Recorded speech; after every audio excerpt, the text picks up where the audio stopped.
All men's আর same, সব ছেলেরাই সমান হয়। এই স্কোরবোর্ডটা দেখে এখানে বৈভব সূর্যবংশী জয়সওয়াল এই দুজনকে দেখে তোমাদের কারো মনে যদি এরকম মনে হয় যে সব ছেলেরাই সমান, তাহলে এখানেই বুঝতে পারছো সব ছেলেরা সমান হয় না।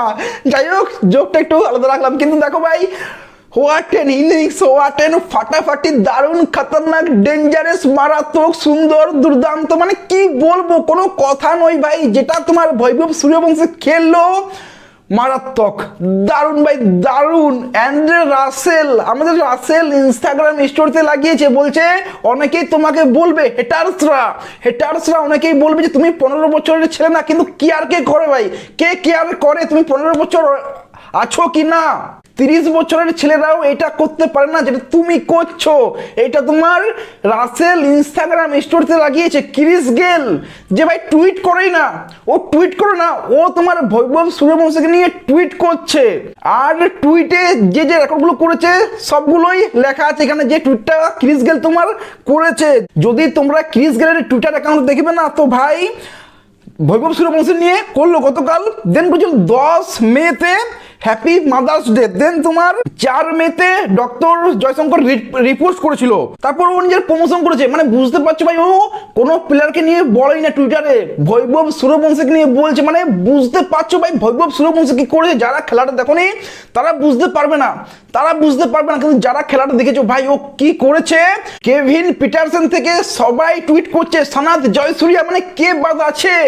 তোমার ওই মাইকেল ভন তো বলে দিল ওয়ার্ল্ডের বেস্ট একজন এখন, সেটা হচ্ছে তোমার বৈভব সূর্যবংশী। মানে তুমি যাকেই দেখো সবাই টুইট করে করে বলছে। মানে তুমি জাস্ট বুঝে নাও ভাই, সচিন টেন্ডুলকার থেকে কেভিন পিটারসন থেকে ক্রিকেট অস্ট্রেলিয়া থেকে, মানে তুমি যাকেই বলো সবাই একটাই নাম, বৈভব সূর্যবংশী। যেটা খেলেছে ভাই, মানে কথা নেই ভাই, আমার কাছে ওয়ার্ড নেই, কি বলবো এটা নিয়ে, এর নিয়ে আমি কি বলবো।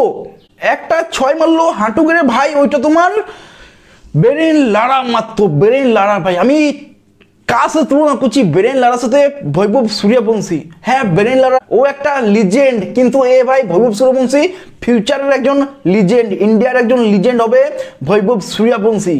বৈভব সূর্যবংশী, অভিষেক শর্মা, ঈশান কিষান, টপ 3 ইন্ডিয়ার একটা থাকবে T20 দলে। আমি সিরিয়াসলি খুবই এক্সাইটেড আছি দেখার জন্য বৈভব সূর্যবংশী এবং অভিষেক শর্মা যখন তোমার ওপেনিং করবে ইন্ডিয়ার হয়ে, তখন কি কি রেকর্ড ভাঙবে, কি কি রেকর্ড করবে। মানে কি বলবো, বৈভব সূর্যবংশী তোমার টুইট করেছে, ও বলছে আমি এখনো হাঙ্গার আছি। মানে কি বলবো, ওর পোষাচ্ছেই না, ও তো বলে দিয়েছে আমি 200 করবো। ও হয়তো আজকেই 200টা করে দিত। প্রথম 8 ওভারে তো 100 মেরে দিয়েছিল। জাস্ট এত খারাপ লাগছে ভাই, সিরিয়াসলি বলছি, 100টা হলো না, মিস হয়ে গেল। খুবই কষ্ট পেয়েছিলাম ইয়ার, সিরিয়াসলি খুবই কষ্ট পেয়েছিলাম। ওর খেলাটা দেখছিলাম যে ওই প্যাট কামিন্স ওয়ার্ল্ডের নাম্বার 1 বোলারকে মারছে, অস্ট্রেলিয়ার বোলারকে মারছে। প্যাট, মানে ভাই গুজবাম্পস আসছিল, সিরিয়াসলি গুজবাম্পস আসছিল। বৈভব সূর্যবংশীর খেলা দেখতে দেখতে গুজবাম্পস আসছিল। খারাপ লাগছে একটু জয়সওয়ালের জন্য, যে ভাই ও একটু কম হয়ে যাচ্ছে, খারাপ লাগছে জয়সওয়ালের জন্য, কিন্তু বৈভব সূর্যবংশীর জন্য ভাই গর্ব হচ্ছে ভাই। সিরিয়াসলি গুজবাম্পস চলে আসছে, চোখে জল চলে আসছে। যখন বৈভব সূর্যবংশী আউট হয়েছিল আমার চোখে জল ছিল, সিরিয়াসলি বলছি, চোখে জল ছিল আমার। ওই 97-এ আউট হলো। ওই যে 28 বলে 97 রান করে খেলছে, 30 বলে ক্রিস গেলের রেকর্ডটা ছিল। যদি ওই 29 বলটিতে বাউন্ডারি হয়ে যেত, ফিল্ডারটা কোনোভাবে চান্স দিয়ে দিত, 4 হয়ে যেত, তাহলে রেকর্ড ভাই 29 বলে সেঞ্চুরি হয়ে যেত। আর আমার মনে হয় বৈভব সূর্যবংশীর আউট হওয়ার পরও দাঁড়িয়েছিল, ওইটা আমার মনে হয় না সে সেঞ্চুরির জন্য খারাপ লাগছিল তার। আমার মনে হচ্ছিল ওইটা ভাবছিল সে সময় 8 ওভারে সেঞ্চুরি, 16 ওভার 17 ওভারে আমি 200 করতে পারতাম।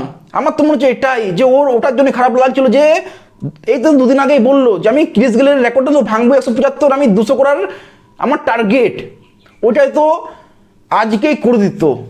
আর এইটার জন্য তোমার বৈভব সূর্যবংশী কিছুক্ষণ দাঁড়িয়ে গিয়েছিল আউট হওয়ার পর। 100 জন্য না, যারা ভাবছো যে হয়তো 100 জন্য সে খারাপ লাগছে তার, 100 করতে পারলো না, আমার তো মনে হচ্ছে ভাই বৈভব সূর্যবংশীর যে ট্যালেন্ট, সত্যি ভাই ও যদি 200 করে আমি সারপ্রাইজ হব না যে তোমার 8 ওভারে এইসব বোলারকে, ঈশান মালিঙ্গা, প্যাট কামিন্স, এদেরকে মারছে, আমি অবাক হব না। আর বাউন্ডারি তোমার 60 মিটার 65 মিটার বাউন্ডারি ছিল না, 70 মিটার 75 মিটার 80 মিটারের বাউন্ডারি ছিল। বল সুইং হচ্ছিল, প্যাট কামিন্স তবে আগে বল করছিল, বলছে মার তুমি আমাকে মারছো আরো মারো, আমি আগেই বল করব, তোমাকে সুইং করে আউট করব। প্যাট কামিন্স সুইং করানোর জন্য আগে বল করছে আর বৈভব সূর্যবংশী মারছে। মানে প্যাট কামিন্স দেখো এতটা এক্সপিরিয়েন্স প্লেয়ার, ও জানে ভাই যদি আমি উইকেটটা নিতে পারি বৈভব সূর্যবংশীর, আমাকে 20 রান মারুক, কিন্তু উইকেটটা নিতে পারলে ম্যাচটা আমাদের হাতে চলে আসবে। সেজন্যই ওর এক্সপিরিয়েন্সটা কাজে লাগাচ্ছিল, ও আগেই বল করছিল। কিন্তু দুটো আগে বল করলো, দুটোই 6 দিল, একটু শর্ট দিয়ে কাট মারলো সেহবাগের মতো 6। ওরে ভাই প্যাট কামিন্স কেউ মারছে, মানে কি বলবো। আর একটা মারলো এক্সট্রা কভারের উপর দিয়ে 6, ওরে ভাই মন খুশ, গুজবাম্পস। দেন ওই বেরেলার শটটা যেটা বললাম ভাই, মানে কি খেলছিলে ভাই, কি খেলছিলে, কথা নেই, প্রকাশ করতে পারছি না, কি বলবো, আই এম স্পিচলেস ভাই, মানে বৈভব সূর্যবংশী যখন আউট হয় 8 ওভারে 126 রান, মনে হচ্ছিল আজকে 300 কেউ বাঁচাবে না। এসআরএইচ বলেছিল যে আমরা 300 মারবো, ওটা তোমার রাজস্থান রয়্যালস এসআরএইচকেই মার দেবে। আর আমার মনে হচ্ছিল ভাই 300 না করলেও 270 280 ইজিলি করবে, ইজিলি হেসে খুশে করবে তোমার 270 থেকে 280 রান।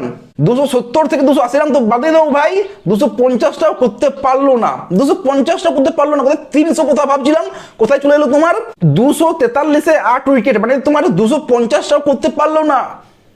আর আমার মনে হয়েছিল তখন না ভাই এসআরএইচ তো ছাড়বে না, এসআরএইচ 8 নাম্বার পর্যন্ত ব্যাটসম্যান আছে, ওরা ছাড়বে না ভাই, ওরা তোমার চেজ করবেই, করতে পারে, মানে চান্স তো নেবেই ভাই। আর যদি কোনো টাইম করতে পারে এই রানটা চেজ, সেটা তোমার এসআরএইচের যে ব্যাটিং লাইন আপটা আছে ওরাই করতে পারতো এই রানটা চেজ। কিন্তু জোফরা আর্চার ডেঞ্জারাস পর একের পর এক উইকেট নিচ্ছেই। কিন্তু দেখো এই যে তোমার রাজস্থান রয়্যালস 243 রান করলো, এটা তাও হতো না যদি তোমার ওই ধ্রুব জুয়েল 50 রানটা না করতো। 21 বলে 50 রানটা তোমার ধ্রুব জুয়েল যে করলো, এরা যদি তোমার ধ্রুব জুয়েল না করতো তাহলে হয়তো রাজস্থান রয়্যালস ওই 210 220 রানই করতে পারতো। আর তাহলে ভাই এসআরএইচ জিতে যেত, কি কোচ রাজস্থান রয়্যালস বুঝতে পারছি না। ডোরেমন ফেরারা, জাদেজা ডবল রান নিচ্ছে, যেখানে তোমার হিটার 6 7 8 নামছো, তুমি একজন হিটার, তোমাকে মারতে হবে 6 4, তুমি ডবল নিচ্ছ, সিঙ্গেল নিচ্ছ, মানে কি করছে বুঝতে পারছিলাম না। ডোরেমন ফেরারা ওই ডবল নিতে গিয়েই আউট হলো, নিজের উইকেটটা জাস্ট দিয়ে দিল রান আউট হিসেবে, যেটা সবচেয়ে খারাপ। রাজস্থান রয়্যালস 15 ওভারেই 200 রান করে ফেলেছিল, আর নেক্সট 4 ওভারে মানে 200 থেকে 243 ভাই, নেক্সট 5 ওভারে মানে 15 ওভার থেকে 20 ওভার, নেক্সট 5 ওভারে কেবল 40 42 রান। নেক্সট 5 ওভারে তুমি ভাববে যে আমাদের রান হবে ডবল, মানে 30 বলে 60 রান 70 রান 80 রান এটা ভাববে, সেখানে তুমি 30 বলে 40 42 রান করছো। যখন তোমার এরকম শুরু হয়েছে, বৈভব সূর্যবংশী এরকম শুরু দিয়েছে, ধ্রুব জুয়েলের এত সুন্দর একটা ইনিংস, রিয়ান পেরাগো ঠিকঠাকই খেলেছে বলবো।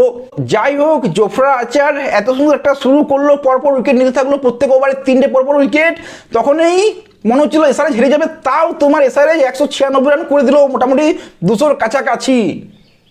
যদি তোমার রাজস্থান রয়্যালস 210-20 রান থাকতো তাহলে তো ভাই গিয়েছিল, বা জোফরা আর্চারের যদি দিনটা খারাপ থাকতো তাহলে তো রাজস্থান রয়্যালস গিয়েছিল ভাই।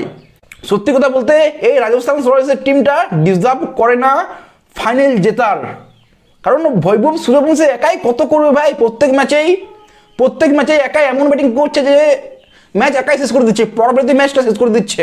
যাই হোক, ফাইনালি আমি একটাই কথাই বলবো, বিশ্বের যতজন আছে, যতজন ক্রিকেট লাভার আছে, ক্রিকেট প্রেমী আছে, সবাই এই বৈভব সূর্যবংশী ইনিংসটা মজা নিয়েছে ভাই, এনজয় করেছে।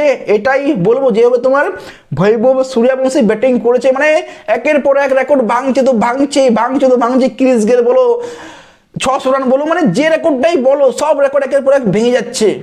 100টা একটু মিস হয়ে গেল, ওটা একটু খারাপ লাগছে আমার, কিন্তু যাই হোক, এটা দারুণ একটা ইনিংস, দারুণ। তো চলো, এই নিয়ে তোমাদের কি মনে হয় কমেন্টে জানিও, ভিডিও ভালো লাগলে লাইক শেয়ার সাবস্ক্রাইব করে দিও।